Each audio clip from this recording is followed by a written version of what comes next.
everyone, welcome back to my channel. I hope you all are doing well. So after discussing Scorpio sign, now let's move towards the Sagittarius.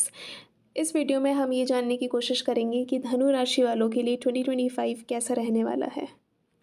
देखिए, अगर मैं धनु राशि की बात करूं तो राहु आपके 3rd हाउस में एक्वेरियस में ट्रांजिट करेंगे, सैटर्न आपके 4th हाउस में पाइसेस में ट्रांजिट करेंगे, जुपिटर का ट्रांजिट आपके 7th हाउस में होगा एंड केतु का ट्रांजिट आपके 9th हाउस में होगा। अब देखिए, धनु राशि वालों के लिए 2025 बहुत अच्छा रहने वाला है। उसके पीछे कुछ रीज़न है। उसमें से सबसे पहला रीज़न तो ये है कि जुपिटर आपके 7th हाउस में ट्रांजिट करेंगे। अब देखिए, जुपिटर 7th हाउस में जैसे ही ट्रांजिट करेगा तो अगर आप किसी के साथ रिलेशनशिप में हैं एंड अगर आप उनसे शादी करना चाहते हैं तो ये ट्रांजिट आपको डेफिनेटली सपोर्ट करेगा।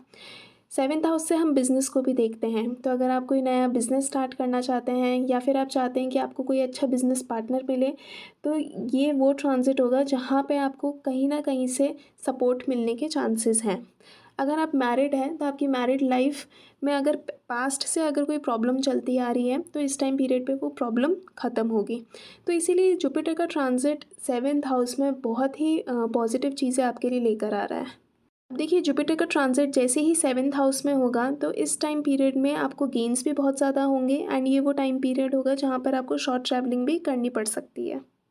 अब अगर हम सैटर्न की बात करें तो सैटर्न आपके 4th हाउस में ट्रांजिट करेंगे।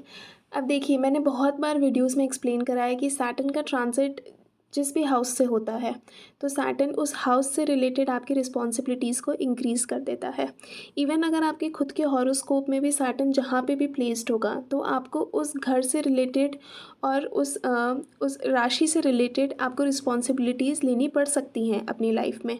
तो सैटर्न का ट्रांजिट जैसे ही 4th हाउस में होगा, हो सकता है कि इस टाइम पीरियड में आपको घर से रिलेटेड आपको रिस्पॉन्सिबिलिटीज़ लेनी पड़े या फिर आपको मदर से रिलेटेड आपको कुछ ना कुछ किसी भी तरीके की रिस्पॉन्सिबिलिटी लेनी पड़ सकती है।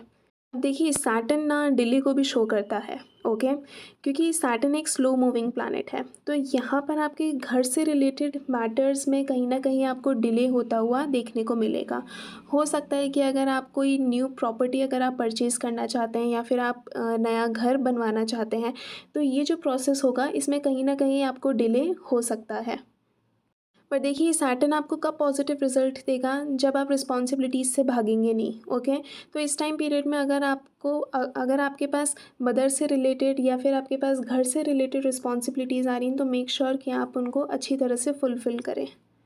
ये वो टाइम पीरियड हो सकता है जिसमें आपको अकल्ट से रिलेटेड या फिर आपको स्पिरिचुअलिटी से रिलेटेड चीज़ों में आपको इंटरेस्ट आने लगे एंड सैटर्न आपको इन चीज़ों में सपोर्ट भी करेगा। तो अगर आप चाहते हैं कि आप एस्ट्रोलॉजी से रिलेटेड या फिर आप मेडिटेशन से रिलेटेड अगर आप बहुत सारी चीज़ें सीखना चाहते हैं या फिर इन शॉर्ट अगर आपको हीलिंग साइंस से रिलेटेड आपको चीज़ें सीखनी है कि आप लोगों को किस तरह से हील कर सकते हैं, तो ये ट्रांजिट आपके लिए बहुत ज़्यादा फेवरेबल रहेगा। अब देखिए, राहु का ट्रांजिट होने वाला है 3rd हाउस में एंड एक्वेरियस में। अब राहु का ट्रांजिट जब भी 3rd हाउस में होता है तो इसको अच्छा माना जाता है, बिकॉज अगर आप इस तरीके की पर्सनालिटी हैं जो कि फाइनल डिसीजन नहीं ले पाती हैं या फिर आप में कॉन्फिडेंस की बहुत ज़्यादा कमी है, तो राहु का ट्रांजिट जैसे ही आपके 3rd हाउस में होगा तो कहीं ना कहीं आपको इन चीज़ों में इम्प्रूवमेंट होता हुआ नज़र आएगा। क्योंकि राहु का ट्रांजिट जैसे ही 3rd हाउस में होगा तो यहाँ पे आपकी रिस्क टेकिंग एबिलिटीज़ को राहु इंक्रीज़ कर देगा। ये वो टाइम पीरियड होगा जहाँ पे आप खुद से अपने डिसीजंस ले पाएंगे।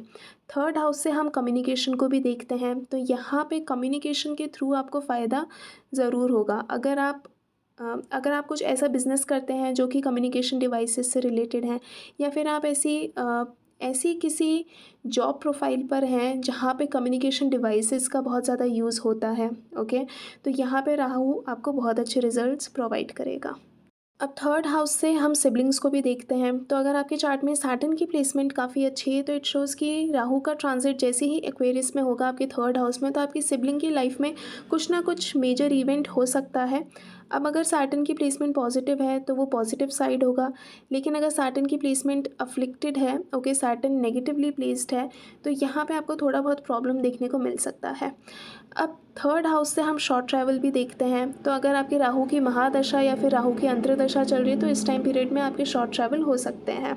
अब 3rd हाउस से हम सोशल मीडिया को भी देखते हैं, तो अगर आपको इंस्टाग्राम पे, यूट्यूब पे या फिर जितनी भी सोशल नेटवर्किंग साइट्स हैं, अगर वहाँ पे अगर आपको अपना बिज़नेस ग्रो करना है तो ये टाइम पीरियड बहुत ही ज़्यादा अच्छा है।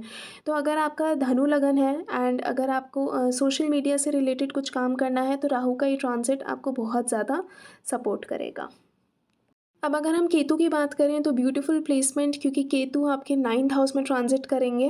तो यहाँ पे केतु लॉन्ग जर्नी, ठीक है, अगर आप किसी धार्मिक यात्रा पर जाना चाहते हैं तो ये केतु आपको बहुत सपोर्ट करेंगे।